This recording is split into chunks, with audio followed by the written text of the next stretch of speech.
Bonsoir à toutes et à tous, bienvenue dans Guinée Actualité. La coopération entre la Guinée et le Fonds des Nations Unies pour la population affiche des résultats, notamment dans l'opérationnalisation des services de santé maternelle autour du ministre du Plan et de la coopération internationale. Plusieurs chefs de département sectoriels étaient réunis pour apprécier le bilan. Mamadou Saliouba. Comme chaque année, le monde observe les 16 jours d'activisme contre les violences basées sur le genre. Une campagne pour sensibiliser et lutter contre toutes les formes de violence, notamment numériques, sous le thème « Tous unis pour mettre fin à la violence à l'égard des femmes et des filles ». L'UNFPA, à travers le ministère de la Promotion féminine, œuvre pour éradiquer toutes les formes de violence à l'encontre des femmes et des filles, où qu'elles se produisent à n'importe quel moment.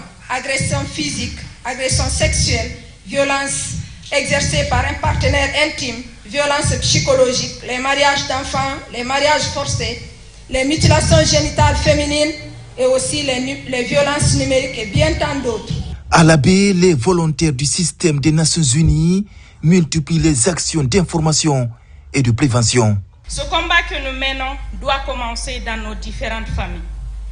Dans l'éducation, nous qui sommes des mamans, nous devons vraiment donner la latitude aux filles et aux garçons les mêmes chances pour que vraiment ces filles puissent aller étudier, puissent faire des professions, puissent vraiment être des femmes libres, autonomes, vivre librement, dire non quand il s'agit de dire non et savoir vraiment prendre leurs propres décisions.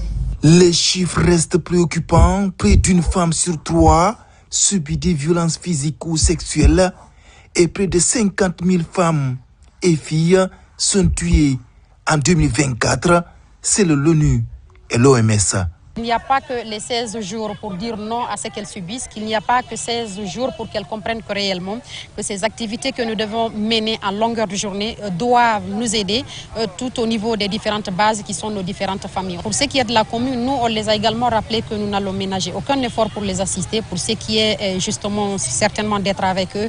Le ministère de la Promotion féminine et l'UNFPA unissent leurs efforts pour renforcer la lutte contre les violences basées sur le genre et les violences numériques. Vous l'avez compris, on était plutôt à l'habit à l'occasion des 16 jours d'activisme contre les VBG, le mariage d'enfants, la problématique en débat dans la région, tous unis pour mettre fin à la violence à l'égard des femmes et filles. Et le thème retenu cette année, l'inspection régionale de la promotion féminine et l'UNFPA mène des actions de sensibilisation. C'était un reportage signé Alpha Isiagaba, Sarafoudine Diallo. L'Union des imams de la Basse-Guinée pour la paix et la fraternité islamique se mobilise autour du Saint-Coran. Des prières ont été dites et des bénédictions faites pour une élection apaisée et réussie en Guinée. Fatoumata Batouli Diallo, Tcherno Maroufba. La Guinée est en phase d'achever sa transition. Elle s'apprête à réécrire une nouvelle page de son histoire politique. Un moment qui rappelle la responsabilité de la prise de conscience des citoyens.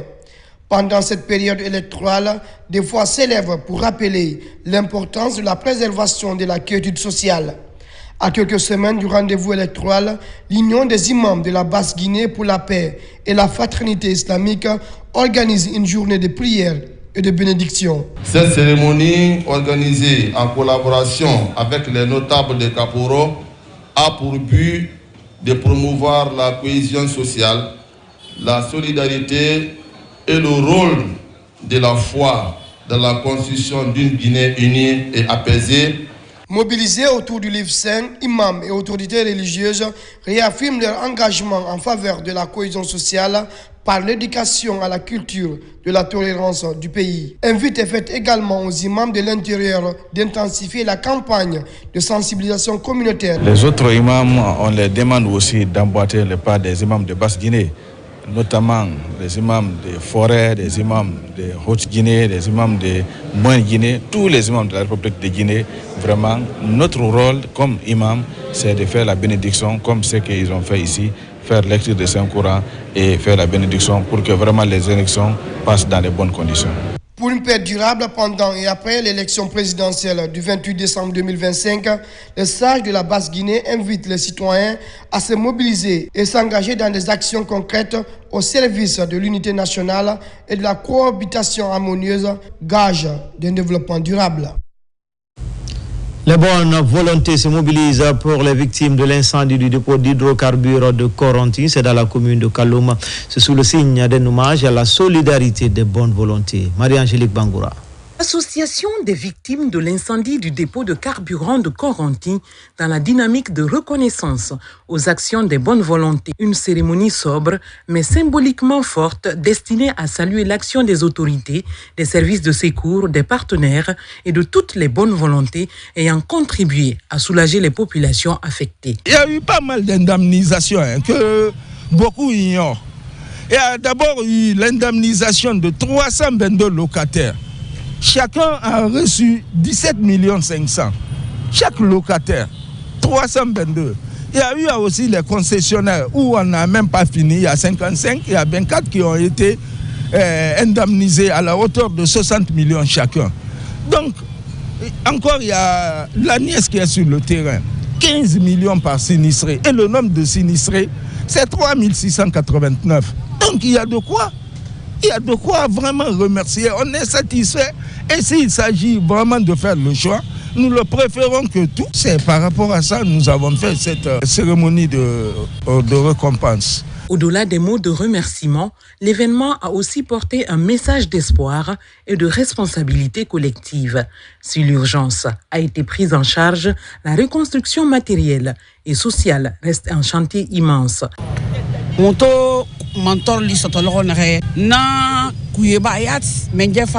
Après l'incendie, le président de la République est venu nous voir et ça a été d'un grand réconfort en plus de tous les dons que nous avons reçus. Nous sommes vraiment reconnaissants pour tout. Que Dieu bénisse toutes ces personnes de bonne volonté.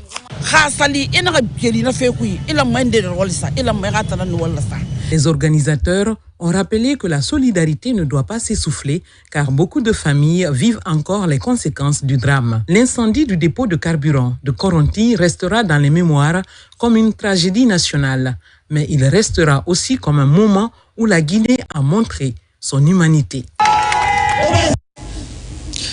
Une journée nationale d'assainissement à Kissidougou. Toutes les couches se mobilisent pour une opération coup de balai dans le Kissi Farmaya. C'est un moment fort de prendre de nouvelles initiatives dans le cadre de la promotion de la salubrité dans cette ville. Ibrahima Oulim Foufana. La propriété de l'ensemble du territoire guinéen est une priorité du gouvernement sous la clairvoyance du président de la République, Mamadi Doumbouya. Ce samedi 6 décembre, les grandes artères, y compris la place des Martyrs, ont été nettoyées. Effectivement, c'est le moment de remercier toutes les couches sociales de la commune urbaine de Kissidou, à commencer par les femmes qui sont sorties massivement d'abord le matin pour assainir la place des Martyrs.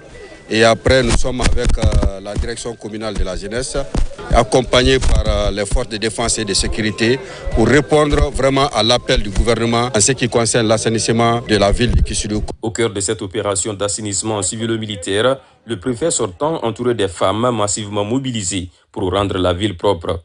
Toute la population de Kissidougou, plus les forces de défense et de sécurité pour assainir la ville de Kissidougou. Donc, il faut assainir pour éviter des maladies contagieuses. Avec cette synergie d'action, les caniveaux et la place des Martyrs se trouvent déjà dans un état sain. Autorités et citoyens conjuguent les efforts pour la pérennisation de cette activité citoyenne. Enfin, la culture guinéenne sous les projecteurs à Matoto Centre, les femmes unies du secteur 3 ont organisé une soirée culturelle pour mettre en avant la richesse du patrimoine national. Sona Sagno. Au secteur 3 de Matoto Centre, une soirée festive baptisée la danse de la victoire de la culture guinéenne réunit de nombreuses femmes d'un collectif local. Une initiative qui met en lumière la richesse culturelle du pays à travers la danse et les performances artistiques. Nous avons organisé cette cérémonie pour la revalorisation de notre culture guinéenne.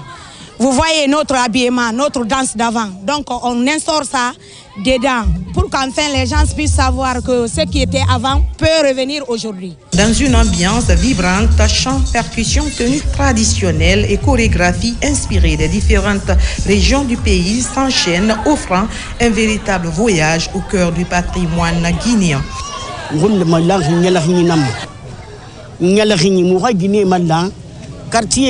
Nous, les femmes de Matoto, nous sommes réunis autour de la paix pour conjuguer le même verbe et manifester notre joie dans nos uniformes.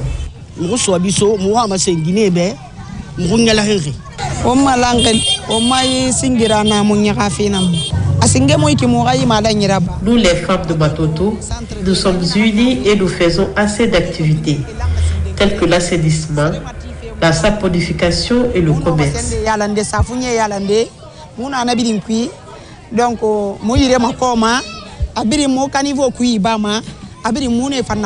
Le public venu en nombre danse au rythme des sonorités populaires, retraçant l'héritage culturel national. Les organisatrices expliquent que cette soirée vise à encourager les jeunes générations à préserver ces traditions et à renforcer la cohésion au sein de la communauté.